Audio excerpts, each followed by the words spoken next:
Hey YouTubers, this is the Gold Standard Caesar 924 coming at you with a topic video discussion for you guys today.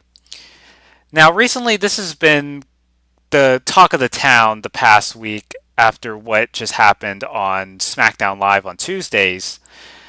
Now, the main event was a six-pack challenge match, and the winner of that six-pack challenge match would go on to become the number one contender to face the WWE champion at the upcoming SmackDown pay-per-view, which I believe it's Backlash, which is kind of weird since they did have Backlash this past September, and then now they pushed it back to May. Now, Jinder Mahal, who did happen to win the six-pack challenge match, has been the subject of controversy, quote unquote, as far as the wrestling fandom is concerned. And there's two sides to this idea of his sort of push as far as to stardom. And one side, you have fans that support Jinder Mahal, that are advocating for him to win the WWE title. And then there's also another side that are entirely against the idea of Jinder Mahal even getting his hands on the top belt of the company. I think Jinder Mahal got released a few years back. They brought him back this past summer, and they've just had him losing a lot of matches, and they haven't really put him in any significant feuds to make a majority of the fans consider that maybe, just maybe, that Jinder may be a potential candidate to be one of the top wrestlers of WWE. Jinder Mahal, I mean, I don't really have anything personally against him. I mean, even though this past Monday or so he had a match against Finn Balor and nearly caused him to get a concussion, even though Finn Balor would go on to win the match and he ended up wrestling the week after. So it just really kind of makes me want to feel as if whether or not Jinder Mahal is really worthy of getting this massive, random, out of nowhere push to the top of the food chain. And this is something that kind of reminds me of, I want to say, a couple years ago during, I want to say, Sheamus's push back in 2009, where they put him on the ECW brand, and then out of nowhere, they just put him on Monday Night Raw. They had him win a multi-man match to earn a title shot against whoever the world champion was at the subsequent pay-per-view.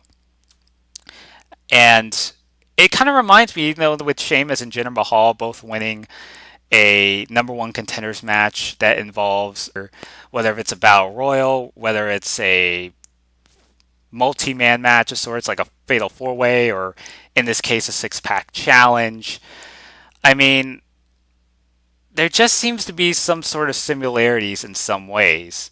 Now, there are some differences with Sheamus, constantly winning matches, even, going as far as retiring Jamie Noble. And with Jinder Mahal, it just feels like he hasn't really done as much to make me want to consider him as, yeah, this guy could be a potential top guy of your company.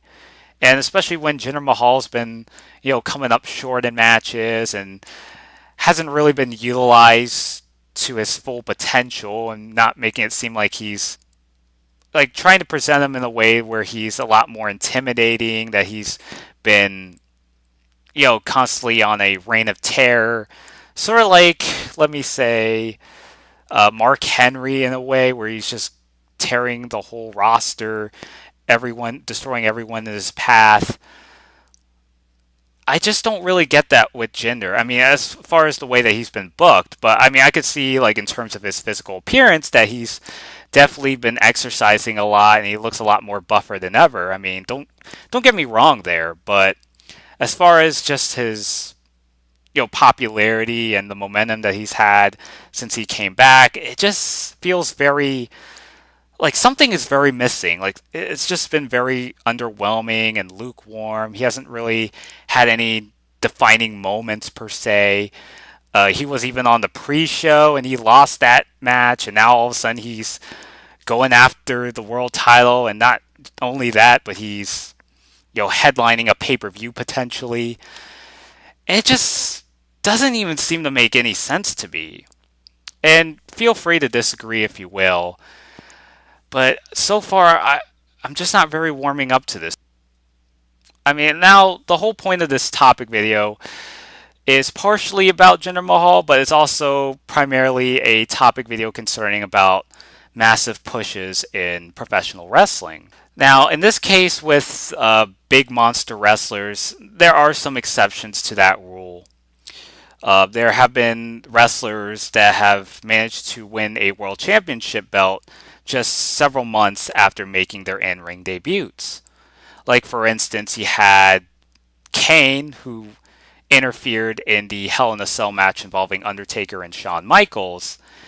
And then afterwards, Kane would end up feuding with Mankind, going as far as, having a series of matches with Vader and The Undertaker as well. So by the time he got to King of the Ring 98, it was a matter of time before Kane ended up winning his first world championship. And it's definitely understandable because Kane has been presented initially when he debuted as this monster that's just terrorizing the whole roster, interfering in matches and just really presenting himself to be like this force to be reckoned with. And you even added the fact that he managed to wrestle a set of top name wrestlers before he got that chance to contend for a top championship belt. And that's one of those rare occasions where you could understand as to why a certain powerhouse wrestler managed to get a massive push to the top. Mark Henry. Now, granted, Mark Henry has been in the company for ages, but for most of his wrestling career, he had been a mid-carder. And they presented Mark Henry, especially going into 2011, as the Hall of Pain, and going through the likes of Big Show, Kane, Sheamus along the way. And it was only a matter of time before he got his hands on the World Heavyweight title. And before you know it, he managed to achieve that dream.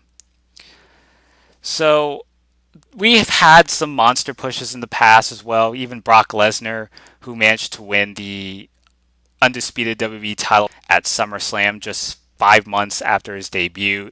I mean, he won King of the Ring.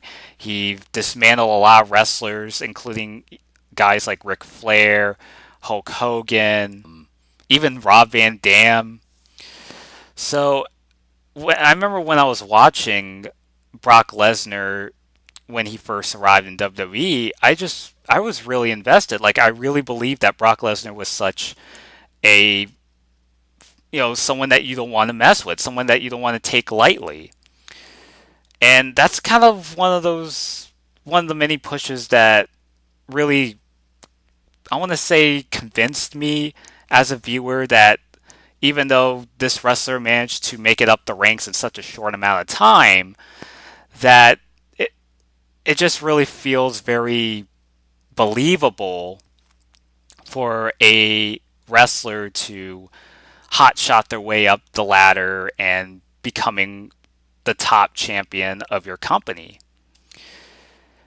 And then you fast forward to on the other subject where you have wrestling pushes that come out of nowhere, such as the JBL push in 2004. Bradshaw, who had been a tag team specialist for most of his wrestling career, tag teaming with Barry Windham with the New Blackjacks. You had him teaming up with, Ron Simmons with the APA. And then once, Ron Simmons retired and was released out of his contract, Bradshaw ended up reinventing his character as a stock analyst as John Bradshaw Layfield. So the instant that he made that transformation, he was automatically given the title shot without having to really do as much. So he ended up getting a title shot against Eddie Guerrero. They had a series of matches. Bradshaw ended up winning the WWE title at the Great American Bash.